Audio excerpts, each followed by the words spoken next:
오늘은 5월 14일, 현재 시각은 4시 9분, 4시 반에 책을 읽겠습니다. 4시 반.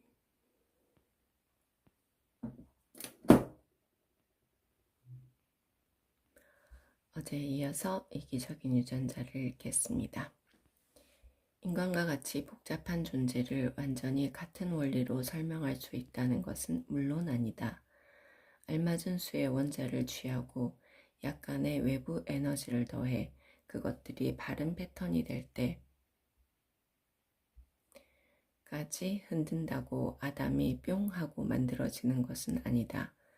수십 개의 원자로 구성된 분자라면 이와 같은 방법으로 만들어질 수 있을지 몰라도 인간은 1027개 이상의 원자로 구성되어 있다.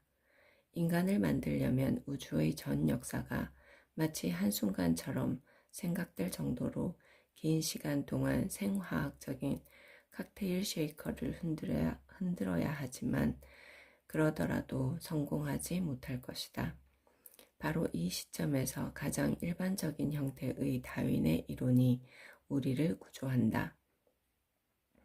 분자 형성의 느린 과정에 대한 이야기가 끝날 무렵부터 다윈의 이론이 접수한다. 생명의 기원과 자기 복제자. 이제부터 이야기할 생명의 기원에 대한 설명은 아무래도 추측에 근거할 수밖에 없다. 그 기원을 본 사람은 아무도 없기 때문이다. 대립되는 이론은 많이 있으나 이들은 모두 어떤 공통된 특징이 있다. 이제부터 시작할 단순화된 설명은 아마도 진실과 그리 동떨어진 것은 아닐 것이다. 생명 탄생 이전의 지구에는 어떤 화학 연료가 풍부했을까? 확실하지는 않지만 타당성 있는 것들로는 물, 이산화탄소, 메탄, 암모니아 등 태양계 내에 적어도 몇 개의 행성에 있다고 알려진 단순한 화합물이 있다. 화학자들은 초기 지구의 화학적 상태를 재현하려는 많은 시도를 했다. 가능성 있는 이들, 단순한 물질을 플라스크에 넣고 자외선이나 전기방전, 원시시대의 번개를 인공적으로 모방한 것 등의 에너지원을 가한 뒤 2 내지 3주 지나면 대개 플라스크 속에서 흥미로운 것이 나타났다. 처음에 넣었던 분자보다 복잡한 분자가 다량 포함된 연갈색 액체가 생긴 것이다. 특히 그 액체에서 아미노산이 발견됐는데 이것은 생물체를 구성하는 대표 물질 두 가지 중 하나인 단백질을 구성하는 요소다. 이와 같은 실험이 수행되기 전까지는 자연적으로 생겨나는 아미노산이 생명체가 존재한다는 증거라고 생각되어 왔다. 가령 화성에서 아미노산이 발견되면 거기에 틀림없이 생물이 있을 거라고 생각했을 것이다. 그러나 지금은 아미노산의 존재가 증명된다고 해도 공기 중의 단순한 기체가 있다는 것과 화산이나 햇빛, 번개가 있다는 것을 알 수 있을 따름이다. 더 최근에는 생명 탄생 이전 지구의 화학적 상태를 본뜬 실내 실험에서 퓨린과 피리미딘이라는 유기물이 생성됐다. 이들은 유전물질인 DNA의 구성요소다. 이와 비슷한 과정을 통해 생물학자나 화학자가 30에서 40억 년 전에 해양을 구성하고 있었다고 생각하는 원시 스프가 만들어진 것이 틀림없다. 이 유기물은 아마도 해안 부근의 말라붙은 물거품이나 작게 떠있는 물방울 속에 국지적으로 농축되었을 것이다.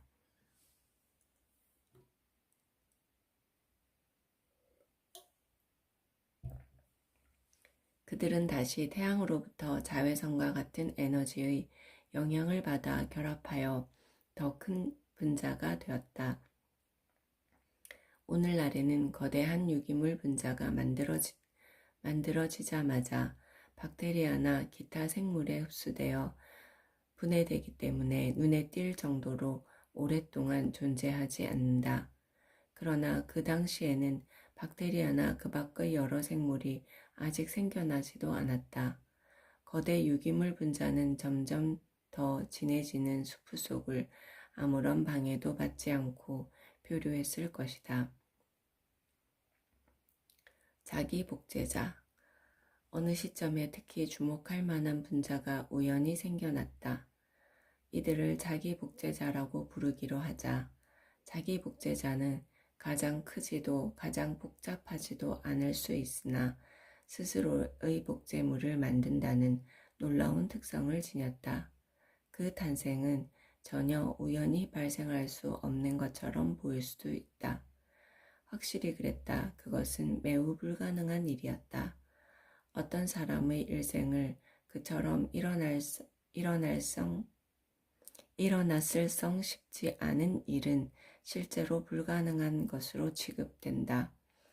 당신이 축구 경기 내기에서 재미를 못 보는 이유도 이것이다. 그러나 일어날 성 싶은 것과 일어날 성 쉽지 않은 것을 판단할 때 수억 년이라는 세월은 우리에게 낯선 시간이다. 만약 1억 년 동안 매주 축구 경기 내기를 하면 분명히 여러 차례 횡재할 수 있을 것이다. 실제로 스스로 복제하는 분자는 처음 생각했던 것만큼 상상하기 어려운 것은 아니다. 또한 그것은 단 한 번만 생기면 충분하다. 자기 복제자를 주형이라고 생각해보자. 여러 가지 종류의 구성요소 분자들이 복잡하게 연결된 하나의 거대 분자라고 하자. 이 자기 복제자가 담긴 스프에는 이러한 구성요소들이 많이 터다닌다. 이제 각 구성요소가 자기와 같은 종류에 대하여 친화성이 있다고 생각해보자. 그렇게 되면 스프 속의 어떤 구성요소가 자기 복제자에게 자기와 친화성을 갖고 있는 부분과 만날 때마다 자기 복제자에게 들러붙으려고 할 것이다. 이렇게 해서 들러붙은 구성요소는 자동적으로 자기 복제자 내 구성요소의 서열과 같은 식으로 배열될 것이다. 이렇게 되면 구성요소들이 최초의 자기 복제자가 만들어졌을 때처럼 안정한 사슬을 만들 것이라 상상하기는 쉽다. 이 과정이 순서에 따라 계속 반복되어 그 산물이 층층이 쌓인다. 이것이 결정체가 만들어지는 방법이다. 한편 두 가닥의 사슬이 세로로 쪼개질 수 있는데 그러면 두 개의 자기 복제자가 되어 그 각각이 다시 복제를 계속할 수 있다. 더 복잡하게 각 구성 요소가 동종이 아닌 특정한 다른 종류와 상호 친화성을 갖고 있을 가능성도 있다. 그런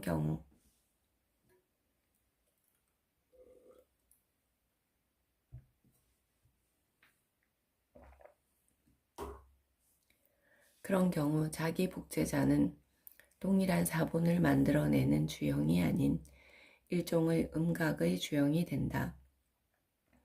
그리고 다음에는 음각이 본래 양각의 사본을 만드는 것이다.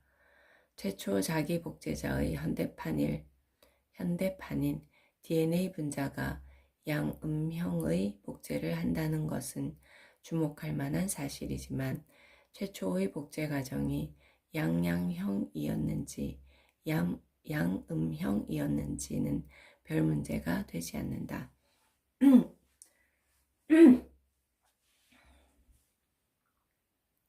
중요한 것은 새로운 양정성이 갑자기 세상에 태어났기 때문이다. 이전에는 어떠한 종류의 복잡한 분자도 스프 속에 많이 존재하지 않았을 것이다. 왜냐하면 그와 같은 분자는 구성 요소들이 운 좋게도 특유의 안전한 형태로 되어야만 만들어지기 때문이다. 자기 복제자가 생겨나자마자 그 사본들은 틀림없이 바닷속에 빠른 속도로 퍼졌을 것이다. 그러다가 소형의 구성 요소 분자들이 부족해지고 다른 대형 분자의 형성도 드문 일이 되었을 것이다. 복제의 오류. 이렇게 하여 똑같은 사본이 많이 만들어진 시점까지 왔다. 그러나 여기 어떤 복제 과정에서든 나타나게 되는 중요한 특성에 대해 언급하지 않을 수 없다. 그것은 복제 과정이 안전하지 않다는 것이다. 오류가 생기게 마련이다.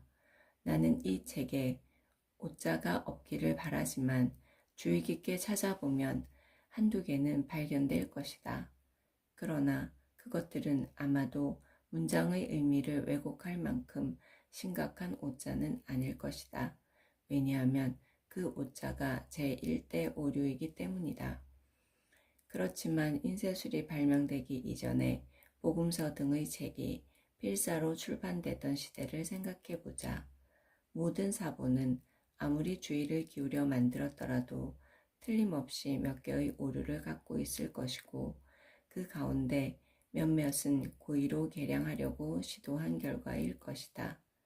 그 사본들이 모두 하나의 원본을 베낀 것이라면 내용이 심각하게 곡해되지는 않았을 것이다.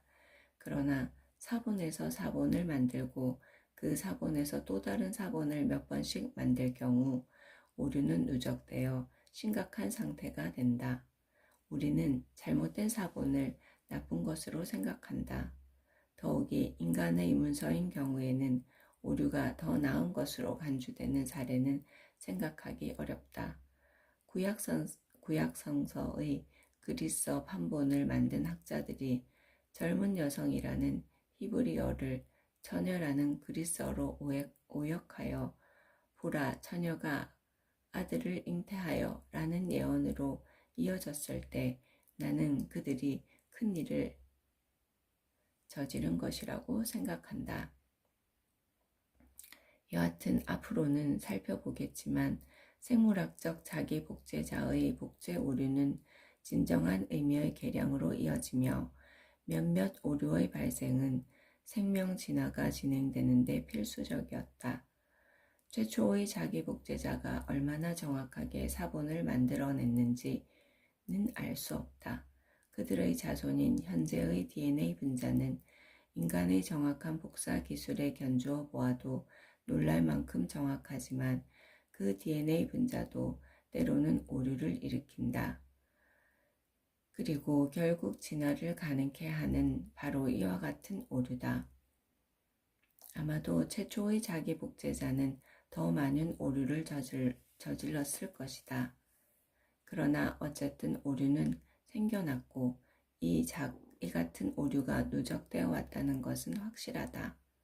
이처럼 복제 과정에서 오류가 생기고 그것이 확대되면서 원시 스프는 모두 똑같은 복제자 사본의 개체군이 아닌 같은 조상으로부터 유래한 몇 가지 변종 복제자의 개체군으로 채워졌다. 어떤 변종은 다른 변종보다 그 수가 많았을까? 물론 그랬을 것이다. 어떤 변종은 다른 종류보다 원래부터 인정한 것이었을 수도 있고 어떤 분자는 일단 만들어진 다른 것보다 덜 분해되었을 것이다. 이러한 변종은 스프 속에서 비교적 그 수가 많았을 것이다.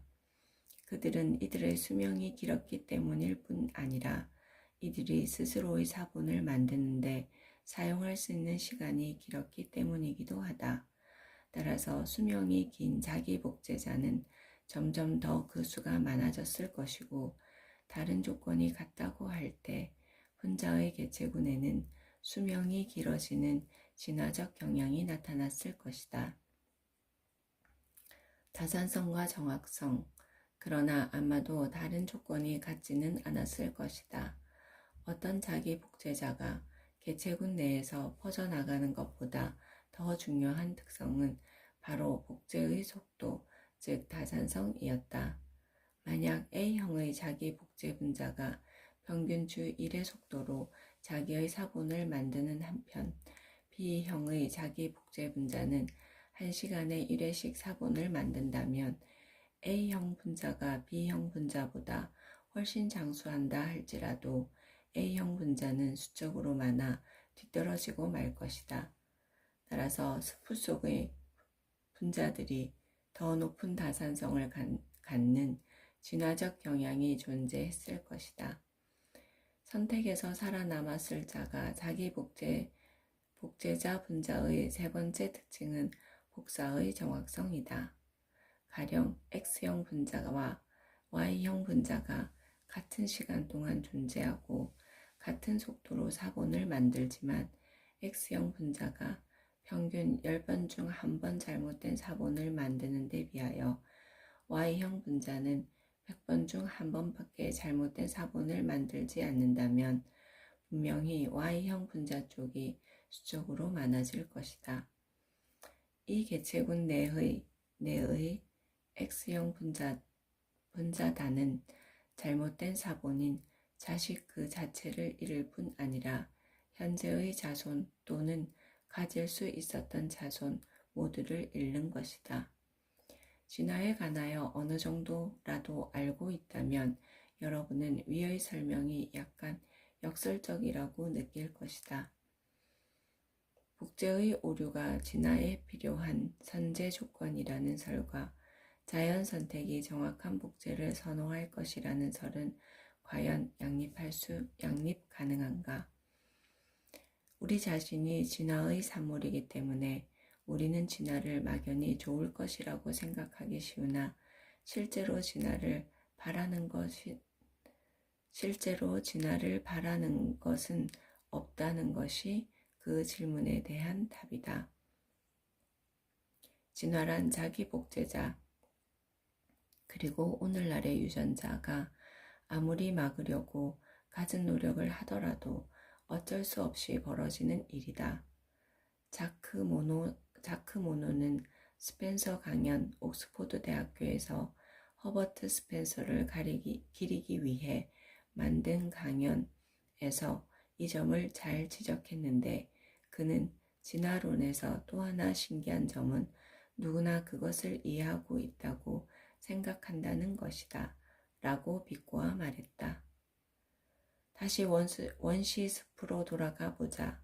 스프는 여러 종류의 안정한 분자, 즉 오랜 시간 존속하거나 복제 속도가 빠르거나 복제의 정확도가 높은 안정한 분자들로 가득 차게 되었을 것이다.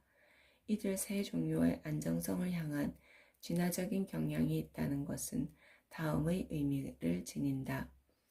일정한 시간적 간격을 두고 스프에서 2번 샘플을 취할 경우 두 번째 샘플에서는 수명, 다산성, 복제의 정확도 면에서 우수한 분자들이 더 많이 포함되어 있을 것이다. 이것이 본질적으로 생물학자가 말하는 생물의 진화이며 그 메커니즘도 바로 자연 선택이다. 그러면 최초의 자기 복제자 분자가 살아있다라고 말해야 하는가? 아무려면 어떤가? 내가 역사상 가장 위대한 인물은 다윈이다라고 말하면 당신은 아니 뉴턴이다라고 말할 수도 있으나 그런 논의를 계속하고 싶지는 않다. 요점은 우리 논쟁의 결론이 무엇이든 본질적인 결론에 아무런 영향을 주지 못한다는 것이다. 우리가 뉴턴이나 다윈을 위대하다고 칭하든 그렇지 않던 간에 그들의 생애와 업적에는 아무런 변화가 없다. 마찬가지로 자기 복제자를 살아있다고 하든 그렇지 않든 그 자기 복제자 분자가 겪어온 역사는 아마도 내가 주장하는 것과 어느 정도 비슷할 것이다. 말이라는 것은 우리가 사용하는 도구에 지나지 않으며 가령 살아있다라는 말이 사전에 있다 해도 그 말이 반드시 현실 세계에서 무엇인가 명확한 것을 지칭한다고 볼 수는 없다는 것을 이해하지 못하는 사람이 너무나 많기 때문에 고충이 발생하는 경우가 허다하다. 초기의 자기 복제자를 살아있다고 하든 하지 않든 그들은 생명의 조상이며 우리의 선조다.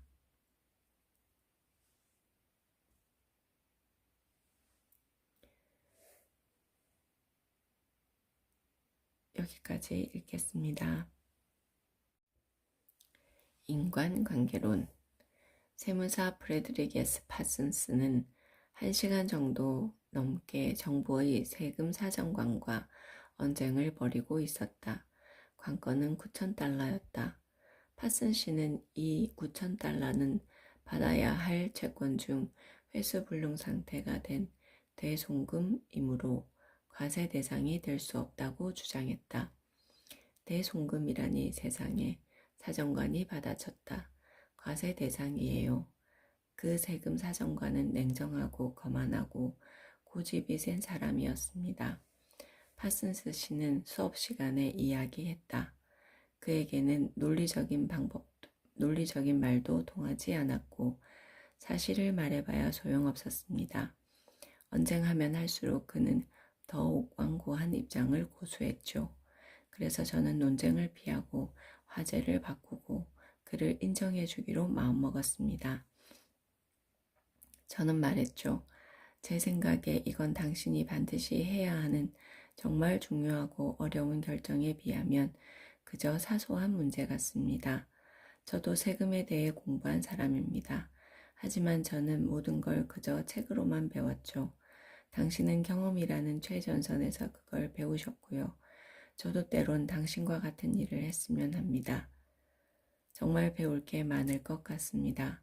제가 한 말은 모두 진심이었습니다. 그러자 사정관은 자세를 고쳐 앉았습니다. 등을 뒤에 기대고 자신의 일에 느긋하게 이야기하더라고요. 자신이 찾아낸 교모한 사기 사건 같은 것들을 제게 말해 주었습니다. 그의 어조는 조금씩 친근하게 바뀌었고 얼마 안 가서는 제게 자기 아이들에 대한 이야기를 하고 있었습니다. 제 사무실을 나가면서 제 문제를 좀 더 생각해 보겠다고 하곤 며칠 후에 결정한 내용을 알려주겠다고 했습니다.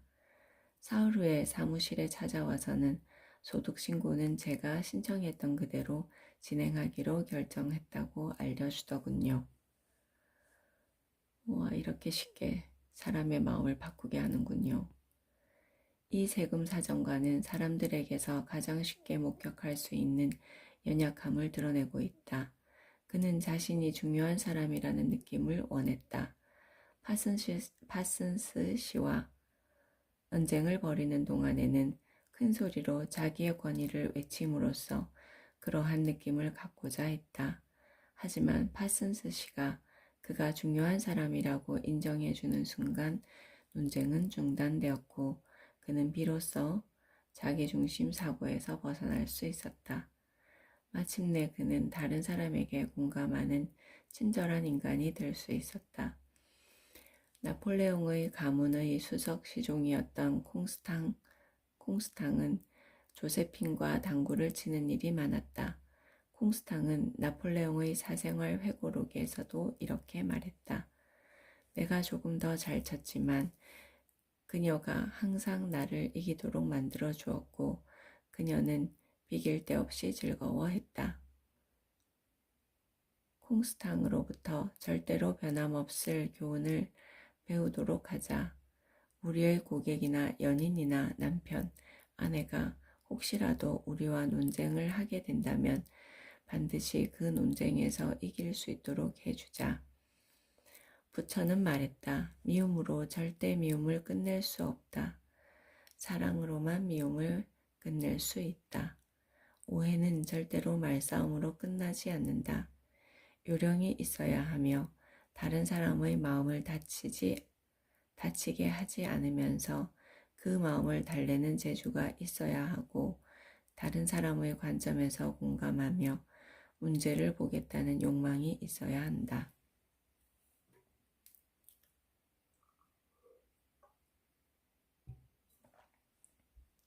링컨은 한때 육군 장교를 야단쳤는데 그가 동료와 격한 논쟁을 벌였기 때문이었다.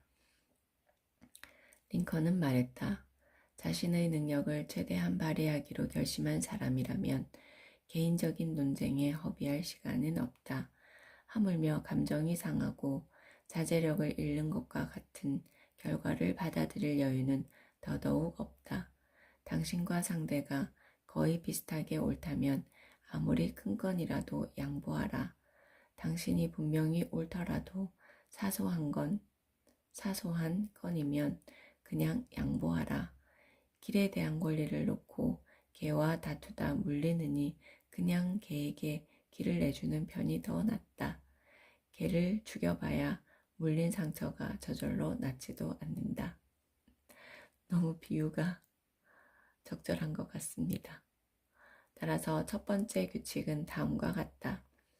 규칙 1. 논쟁을 이기는 유일한 방법은 논쟁을 피하는 것이다. 2장. 적을 만드는 확실한 방법과 그 예방법.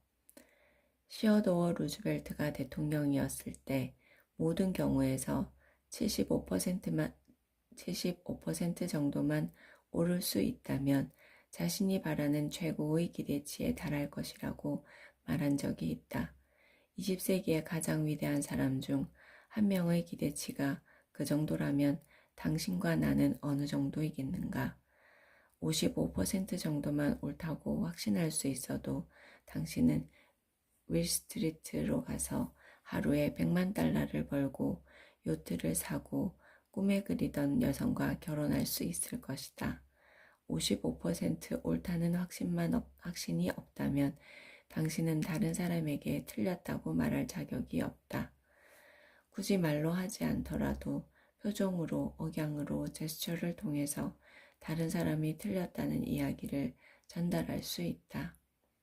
하지만 그에게 틀렸다고 이야기한다고 해서 그 사람을 당신 생각에 동의하도록 만들 수 있는가? 절대 아니다. 당신은 그 사람의 지성, 판단력, 자부심, 자존심에 일격을 날린 것이다. 그 사람은 그 일격을 받아치고 싶을 뿐 그 일격으로 인해 자신의 생각을 바꾸지는 않을 것이다. 그렇게 일격을 날린 다음 당신이 플라톤과 칸트의 논리를 들이대 보았자 그의 의견을 바꿀 수는 없다. 이미 당신은 그의 감정을 다치게 했기 때문이다. 절대 이런 말로 시작하지 마라. 지금부터 당신에게 이러이러한 걸 증명하려 합니다. 나쁜 방법이다. 이렇게 말하는 것과 마찬가지다. 저는 당신보다 똑똑합니다. 이러저런 걸 가르쳐 드리려고 합니다. 그러니 생각을 바꾸시죠. 이것은 도전이다. 듣는 이에게 반감만 불러일으키고 결국 당신이 더 많은 말을 하기 전에 이미 그는 당신과 싸우려 들 것이다. 아무리 우호적인 상황에서도 다른 사람의 생각을 바꾸기란 어렵다. 그런데 상황을 더 어렵게 만들어야 할 이유가 어디 있겠는가? 왜 스스로를 더 힘든 처지에 밀어넣는가?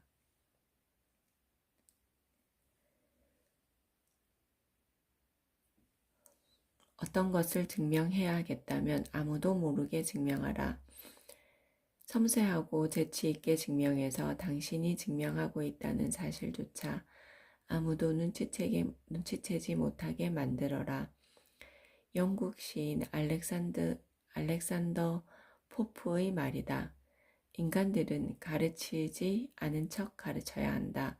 그가 모르고 있는 것들은 그가 잊은 것이라고 하라. 체스터필드 경은 아들에게 다음과 같이 말했다. 가능하면 다른 사람보다 현명해져라. 하지만 사람들에게 그 사실을 말하지는 말아라. 내가 20년 전 믿었던 것 중 지금까지 믿는 것은 거의 없다. 물론 구구단은 예외이다. 하지만 아인슈타인을 읽으면서는 구구단조차 의심하기 시작했다. 앞으로 20년이 지나면 이 책에서 내가 했던 이야기들도 믿지 않게 될 수도 있다. 나는 예전처럼 확신으로 가득 찬 사람이 아니다. 소크라테스는 아테네에서 자신의 추종자들에게 되풀이해서 말했다. 내가 한 가지 알고 있는 것이 있다면 내가 아무것도 모른다는 사실이다. 아무리 해봐야 소크라테스보다 현명한 사람이 될 수는 없으니 나는 사람들에게 당신이 틀렸다는 말을 그만두기로 했다. 많은 효과가 있었다.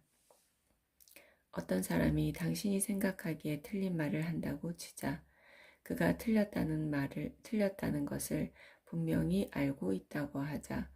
그럴 때는 이렇게 말하는 게 좋을 것이다. 글쎄요, 자 보세요. 저는 다르게 생각했어요. 하지만 저도 틀릴 수 있죠. 자주 틀리기도 해요. 하지만 틀렸다면 바로 잡고 싶습니다. 사실을 한번 들여다보기로 합시다. 이런 마법과 같은 효과가 있다. 진짜 마법이다. 저도 틀릴 수 있죠. 자주 틀리기도 해요. 사실을 한번 들여다보기로 합시다.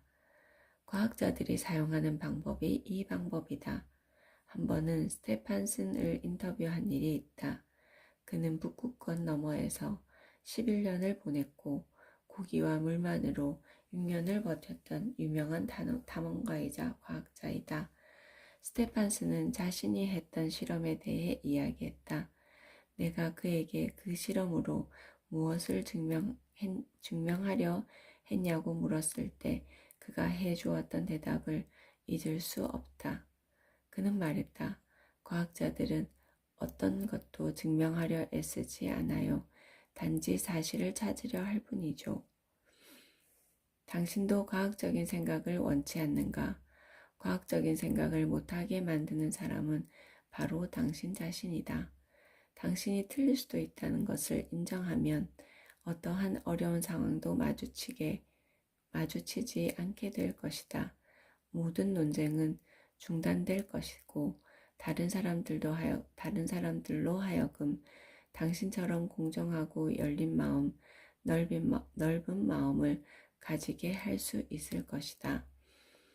다른 사람들로 하여금 그들 역시 틀릴 수도 있다는 사실을 인정하게 만들 수 있을 것이다. 어떤 사람이 분명히 틀렸는데 그 사람에게 그 사실을 퉁명스럽게 말한다고 하자 어떤 일이 일어날까? 구체적인 사례를 들어보겠다. 뉴욕의 젊은 변호사 S씨는 얼마 전 대법원에서 중요한 문제에 대한 논쟁 중이었다. 러스트 가든 대 플리사 사건. 이 사건에는 상당한 돈과 더불어 중요한 법률 문제가 달려 있었다. 논쟁이 오가는 중 한 대법원 판사가 S씨에게 물었다. 회사법에서 공소시효 6년이지 않소? S씨는 말을 멈추고 판사를 잠시 응시한 다음 무뚝뚝하게 말했다. 판사님, 회사법에는 공소시효가 없습니다. 법정이 조용해졌습니다. 라고 S씨는 말했다. 그는 우리 수업에서 자신의 경험을 말하고 있었다. 분위기도 싸늘해졌습니다. 제가 옳았죠. 판사님은 틀렸습니다. 그래서 그렇다고 했죠. 하지만 그래서 판사가 제게 우호적이 되었을까요? 그렇지 않습니다. 저는 그때까지도 법은 제 편이라고 믿었습니다.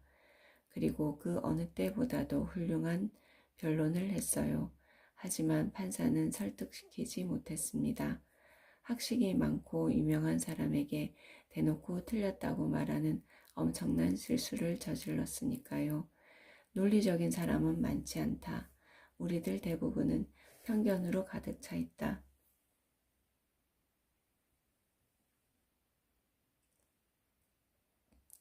우리들 대부분은 편견과 시기심, 의심, 두려움, 질투, 자부심으로 엉망인 상태이다. 그런데 대부분의 사람들은 종교나 자신의 머리 스타일, 공산주의 혹은 영화 배우 클라크 케이블에 대한 자신의 견해를 바꾸려 들지 않는다. 따라서 당신이 그들에게 틀렸다고 말하고 싶다면 다음 글을 아침 먹기 전 매일 무릎에 놓고 읽도록 하라.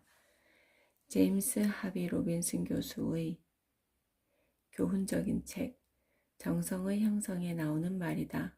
정신의 형성에 나오는 말이다. 때로 우리는 어떤 저항감 없이 심각한 감정의 동요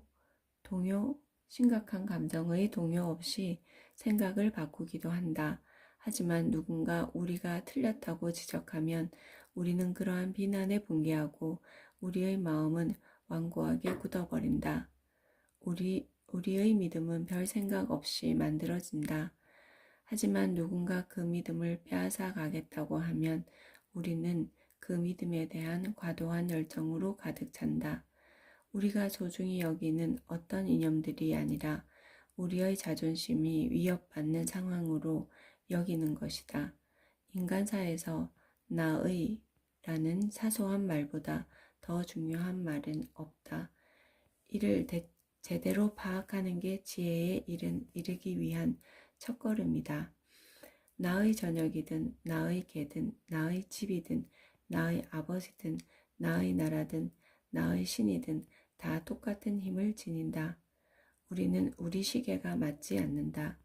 우리 자동차가 낡았다는 말에 붕괴할 뿐 아니라 화성 문화에 대한 우리 생각이 에픽테도트에 대한 우리 발음이 해열 진통제인 살리신이 가진 의학적 가치에 대한 우리 생각이 고대 아카드 왕조의 시조인 사르곤 1세의 통치 기간에 대한 우리의 지식이 틀렸다는 지적에 대해서는 붕괴한다.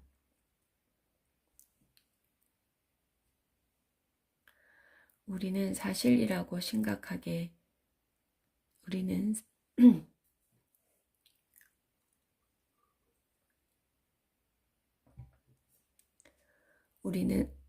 사실이라고 익숙하게 믿어왔던 것들을 계속해서 믿고 싶어 한다.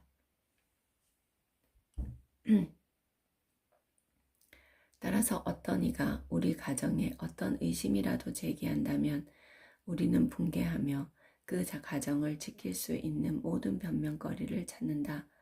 그 결과 우리의 합리성이라는 게 사실은 우리가 이미 믿어왔던 것을 계속 믿기 위한 주장을 찾아내려는 시도에 불과한 것이 되어버린다. 한 번은 인테리어 디자이너를 고용하여 집의 커튼을 만든 적이 있다.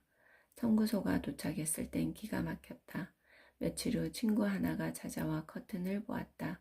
내가 가격을 이야기했더니 그녀는 승리감에 도취된 소리를 내질렀다. 뭐라고? 끔찍하네. 제대로 바가지 섞군. 사실이었을까? 물론이다. 그녀는 사실을 말했다. 하지만 듣는 사람의 판단력까지 걸고 넘어지는 사실을 듣기 좋아하는 사람은 없기 마련이다.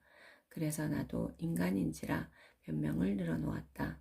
제품이 비쌀수록 제 가치를 하기 마련이라고 도 했고 싼 가격으로는 품질과 예술적 취향 둘 다 잡을 수 없다는 등등의 말을 했다. 다음 날 다른 친구가 찾아왔다.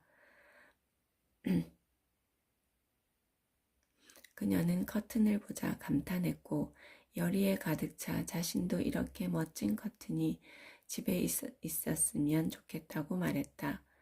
나의 반응은 앞의 경우와 완전히 달랐다. 글쎄 사실을 말하자면 감당하기 힘든 가격이었어. 돈을 너무 많이 썼어. 이런 걸 주문하지 말 걸 그랬어. 잘못을 저질렀을 때 우리 스스로도 인정할 수 있다. 또는 다른 사람이 요령있게 잘 구슬린다면 기꺼이 우리의 잘못을 인정하고 솔직하고 마음이 넓은 사람이라고 자부할 수 있는 여지도 생긴다. 하지만 다른 사람이 우리의 목에 소화시키기 힘든 사실을 억지로 밀어 넣으려고만 한다면 반발심만 생기기 마련이다. 우리의 목에 소화시키기 힘든 사실을 억지로 밀어 넣으려고만 한다면 반발심만 생기기 마련이다. 오늘은 여기까지만 읽겠습니다.